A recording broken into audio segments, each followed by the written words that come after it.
27일 날이 제가 이제 회장을 맡은 지가 딱 2개월 만에 우리가 이제 책을 만들어서 전국 조직에 대한 교육 워크숍을 했어요. 그것도 제 취임식은 다 취소를 했고, 코로나 때문에 취소를 했고, 그래서 평창에 이제 공기 좋은데 또 여러 군데 그 입찰 서류를 받아보니까 4군데인가 받았는데 전년 계획보다도 약 한 20% 낮은 가격으로 우리가 이제 행사를 주관하면서 이번에는 사실은 우리 교육 일정표랑 좀 이따 나눠드리겠지만 교육이 굉장히 많은 비중을 차지했어요. 그리고 저녁 시간에 이제 저녁 8시, 9시 사이에 저녁 시간에 첫날은 우리 전라북도 회원들이 그 전통가요진흥협회 그 가수들이 우리 회원사예요. 그리고 전라북도 우리 전주시의 이사고 그분들이 이제 노래를 해서 그 분위기를 좀 띄워줬었고 저녁에. 그리고 이제 둘째 날은 우리 홍보위원회에서 유치를 해서 이제 뭐 걸그룹 그러면 사람들이 다 그냥 이상하게 보는데 그게 아니라 한 30 넘은 뭐랄까 일반 가수들이에요. 가수들인데 이제 다른 데서는 보통 한 300~400씩 받는다는데 이제 소상공인 단체고 자기네들도 단체를 활동을 많이 하니까 우리한테 매니저까지 해서 5명인가 온다고 하더라고요. 1인당 한 30만원씩 해서 이렇게 책정을 해서 우리가 했는데 세밀하게 우리가 이렇게 그걸 디테일하게 지금 코로나 상태인데 그걸 해야만 하느냐 이런 세밀하게 사실은 저희들은 분석을 못했어요. 그리고 이제 작년에 그 2박 3일 하는 해년마다 했기 때문에 2박 3일 하는데 작년에 이제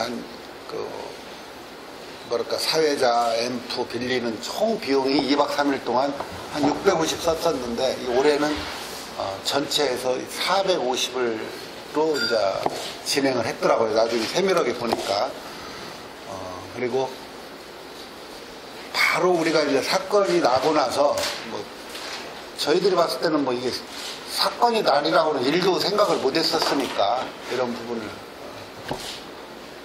우리가 뭐 가족 단위로도 초대를 해서 한 7상인가가 왔었는데 뭐 가족이 있는데 거기에서 뭐 우리가 뭐 음주 가무를 하는 차원도 아니고 식사하면서 이제 노래 부르고 또 레크레이션 시간이 있어서 거기서 이제 선물이 많이 우리가 지방에서랑 중앙에서랑 각 그 업종 단체들이 선물을 보내와 가지고 항상 그 선물 주는 시간이 우리가 이제 식사 끝나고 한 40분 정도 그런 진행을 했었는데 그런 부분들이 저희들이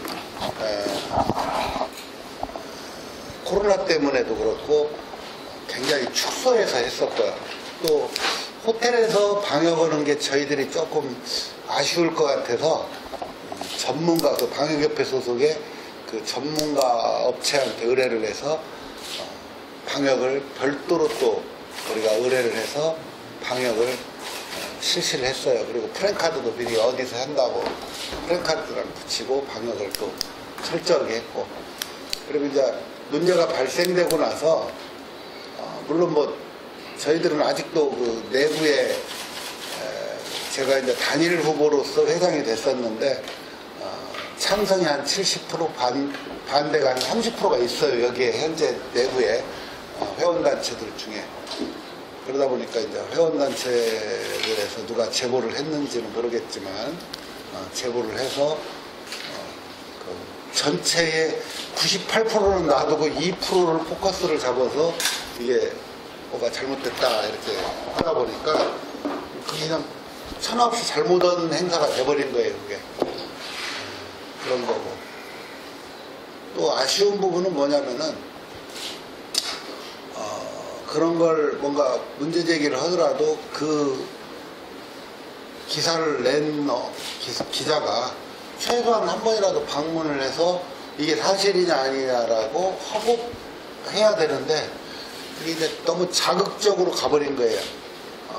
갖고 그 자극적인 부분들이 우리가 해명할 기회도 없었고 또 사건이 터지고 나서 바로 제가 기자회견을 안 한 이유 중에 하나는 물론 처음에는 기자들하고 대화를 했는데 주변에서 만에 하나 이 사건이 이렇게 왜곡되던 어떤 지적을 해서 코로나라도 하나라도 많이 발생이 되면은 뭐 우리가 아무리 좋은 얘기를 해도 이건 의미가 없다. 그래서 한 2주 지켜보고 이게 별 문제가 안 됐을 때 그때 기자회견을 하는 게 좋겠다라고 우리 임원들이 이제 상의를 해서 제가 7월 10일 날 이제 아무 사고가 없으니까 이제 기자회견을 해도 되겠다 해서 그날 일정을 잡아서 저기 중소기업 중앙회 그 기자실에서 기자회견을 해서 그동안에 대한 사과도 했지만 해명도 좀 일부를 했어요. 그리고 많은 기자분들이 한 10분 이상이 질문한 거에 대한 답을 다 드렸고 그래서 그런 부분들이 좀 왜곡됐었고 일부는 또 한편으로는 좀 우리가 간과해서 문제됐던 부분도 있고 또 더 아쉬운 것은 뭐냐면은 그런 일들이 벌어지면 보통 단체들은 대한민국 700만 소상공인을 위해서도 내부에서 이 자리에서 이렇게 임원들 간에 토론회도 하고 해서 우리가 앞으로 이런 걸 시정하자 아니면 반성을 하고 이렇게 회의를 해야 되는데 무슨 비대위라는 조직을 우리 정관에도 없고 뭐 이사회에 거쳐야 되는 위원회를 만들려면 해야 되는데 갑자기 이제 비대위라고 임원들이 그중에는 이제 뭐 수석부회장도 있고 부회장도 있고 이러는데 13분이 갑자기 기자회견을 했어요. 비상대책위를 구성했다고. 그런데 이런 일들이 벌어지면 전에 우리가 한 2년 전에도 이렇게 사조직화를 만드는 걸 3개 단체를 회원 제명을 시킨 사실이 있어요. 이 단체는 2년 전에. 그래서